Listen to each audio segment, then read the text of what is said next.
जय जय श्री सीताराम। सीताराम चरण रति मोरे, अनुदिन बढ़ऊ अनुग्रह तोरे।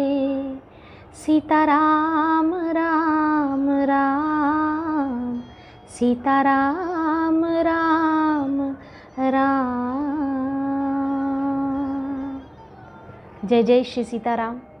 जय शंकर पार्वती जी की, जय विष्णु जी की, लक्ष्मी जी की, जय हनुमान जी महाराज की, जय गोस्वामी तुलसीदास की, जय श्री रामचरितमानस की, पावन रामचरितमानस की। जय जय श्री सीताराम। पिछले वीडियो में मैंने रामचरितमानस की सुंदर चौपाइयों की श्रृंखला को आगे बढ़ाते हुए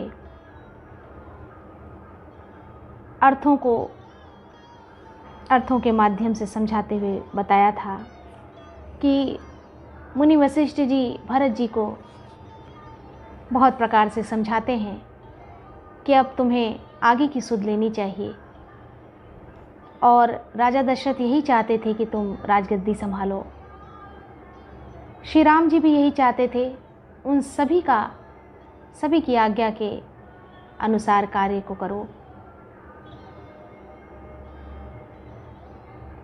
जो व्यक्ति पिता की आज्ञा का पालन करता है वह सुख और सुयश के पात्र होकर अंत में इंद्रपुरी स्वर्ग को प्राप्त करता है, स्वर्ग में निवास करता है।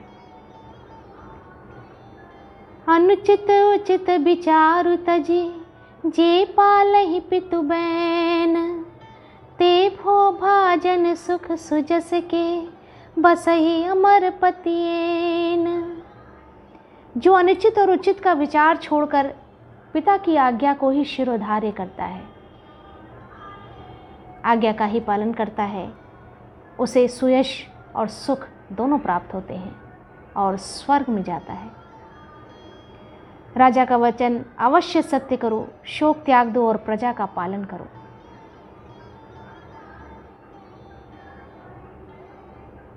इस बात को सुनकर श्री रामचंद्र जी और जानकी जी सुख पावेंगे और कोई पंडित इसे अनुचित नहीं कहेगा। कौशल्या जी आदि तुम्हारी सब माताएं भी प्रजा के सुख से सुखी होंगी। सुन सुख लहब राम बैदेही, अनुचित कहब न पंडित के ही। कोई भी इसे अनुचित नहीं कहेगा, क्योंकि यही मनोकामना दशरथ जी की भी थी और श्री रामचंद्र जी भी यही चाहते थे। कौशल्या जी आदि तुम्हारी सारी माताएं प्रजा के सुख से सुखी हो जाएंगी। कौशल्यादि सकल महतारी, तेव प्रजा सुख होई सुखारी। जब तुम प्रजा की सेवा करोगे, राजा बनोगे, तो उन्हें भी सुख की प्राप्ति होगी। जो तुम्हारे और श्री रामचंद्र जी के श्रेष्ठ संबंध को जान लेगा, वह सभी प्रकार से तुमसे भला मानेगा। श्री रामचंद्र जी के लौट आने पर राज्य उन्हें सौंप देना, सुंदर स्नेह से उनकी सेवा करना। वशिष्ठ जी उनको समझाते हैं। मंत्री हाथ जोड़कर कह रहे हैं, कीजिए गुरु आयसु अवसी, कहीं सचिव करी जोरी। हाथ जोड़ करके कहते हैं मंत्री, गुरु जी की आज्ञा का अवश्य ही पालन कीजिए। रघुपति आए उचित जस, तस तब करब बहोरी। श्री रघुनाथ जी लौट के आने पर जैसा उचित हो तब फिर वैसा ही कीजिएगा, परंतु अभी राजभार को संभालिए, अपने कार्यभार को संभालिए।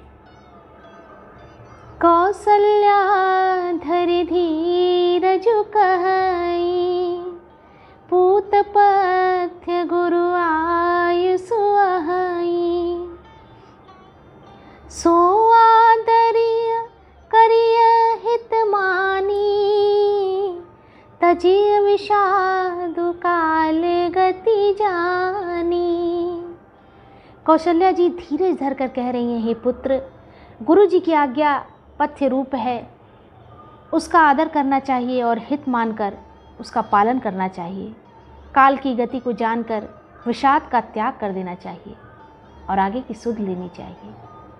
श्री रघुनाथ जी वन में हैं, महाराज स्वर्ग का राज्य करने चले गए और हे तात तुम इस प्रकार कातर हो रहे हो। हे पुत्र, कुटुंब, प्रजा, मंत्री और सब माताओं के सबके एक ही तुम सहारे हो। लख विधि बाम काल कठिनाई, धीरज धरहु मातु बलि जाई। सिर धरि गुर आयसु अनुसरहु, प्रजा पालि परिजन दुख हरहु। विधाता को प्रतिकूल और काल को कठोर देखकर धीरज धरो, प्रजा की सेवा करो, उनके कष्टों को हरो, कुटुंबियों के कष्टों को हरो। गुर के वचन सचिव अभिनंदनु, सुने भरत ही अहित जनु चंदनु। सुनि बहोरी मातु मृदुबानी, सील स्नेह सरल रस सानी। भरत जी ने गुरु के वचनों और मंत्रियों के अभिनंदन अनुमोदन को सुना, जो उनके हृदय के लिए मानो चंदन के समान शीतल थे। फिर उन्होंने शील, स्नेह और सरलता की रस में सनी हुई माता कौशल्या की कोमल वाणी सुनी। सरलता की रस में सनी हुई माता की वाणी सुनकर भरत जी व्याकुल हो गए। उनके नेत्र कमल जल आंसू बहाकर हृदय के विरह रूपी नवीन अंकुर को सींचने लगे। उनकी वह दशा देखकर उस समय सबको अपने शरीर की सुध भूल गई। तुलसीदास जी कहते हैं, स्वाभाविक प्रेम की सीमा श्री भरत जी की सब लोग आदरपूर्वक सराहना करने लगे। धैर्य की धुरी को धारण करने वाले भरत जी धीरज धरकर कमल के समान हाथों को जोड़कर वचनों को अमृत में डुबोकर सबको उचित उत्तर देने लगे। मासपरायण 18वां विश्राम। मोहि उपदेश दीन गुरुनी का, प्रजा सचिव समंत सब ही का। मातु चित धरि आय सुदीन्हा, अवसि शीस धरि चाहउ कीन्हा। गुरुजी ने मुझे सुंदर उपदेश दिया। फिर प्रजा, मंत्री आदि सभी की यही सम्मति है। माता ने भी उचित समझकर ही आज्ञा दी है और मैं भी अवश्य उसको सिर चढ़ाकर वैसा ही करना चाहता हूँ जैसा सभी चाहते हैं। क्योंकि गुरु, पिता, माता, स्वामी और सुहृदय मित्र की वाणी सुनकर प्रसन्न मन से उसे अच्छी समझकर मानना चाहिए।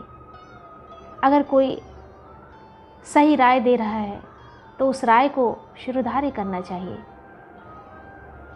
कभी कभी व्यक्ति स्तब्ध रहता है, शांत रहता है, सोचने में सक्षम नहीं हो पाता, निर्णय नहीं ले पाता। तो ऐसी परिस्थिति में अगर आपके कुटुंबी, गुरु, घनिष्ठ मित्र आपको सलाह देते हैं तो उस सलाह को मानना चाहिए। वो आपके हित के लिए ही ऐसा करते हैं। उचित अनुचित का विचार न करने से धर्म जाता है और सिर पर पाप भार चढ़ता है। इसलिए जो वो कह रहे हैं उसे ही मैं मानूंगा। अब आप लोग मेरी विनती सुन लीजिए। अब तुम विनय मोरी सुन ले हूँ, मेरी विनती सुन लीजिए। मोहि अनुहरत सिखावन दे हूँ, मेरी योग्यता के अनुसार मुझे शिक्षा दीजिए। उत्तरऊ देव क्षमब अपराधो, मैं उत्तर दे रहा हूँ, यह अपराध क्षमा कीजिए।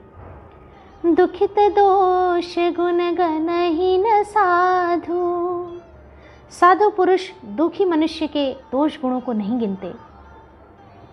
पिताजी स्वर्ग में हैं, श्री सीता राम जी वन में हैं और मुझे आप राज्य करने के लिए कह रहे हैं।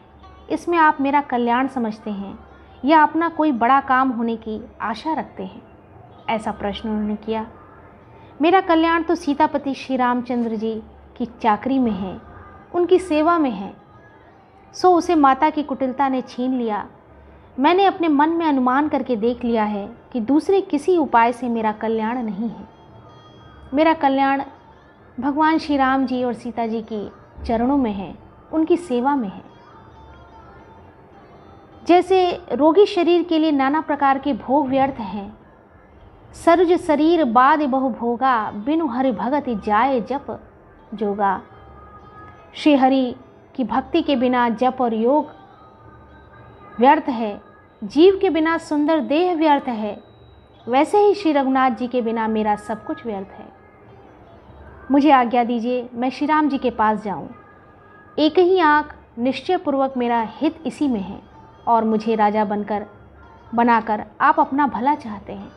आप चाहते हैं कि हम राज्य की सेवा करें, परंतु मेरा भला श्री राम जी के चरणों में है, उनकी सेवा में, उनकी चाकरी में है। मैं सत्य कहता हूँ, आप सब सुनकर विश्वास करें। धर्मशील को ही राजा होना चाहिए। आप मुझे हट करके ज्यों ही राज्य देंगे त्यों ही पृथ्वी पाताल में धंस जाएगी। मेरे समान पापों का घर कौन होगा? मोहि समान को पाप निवासु।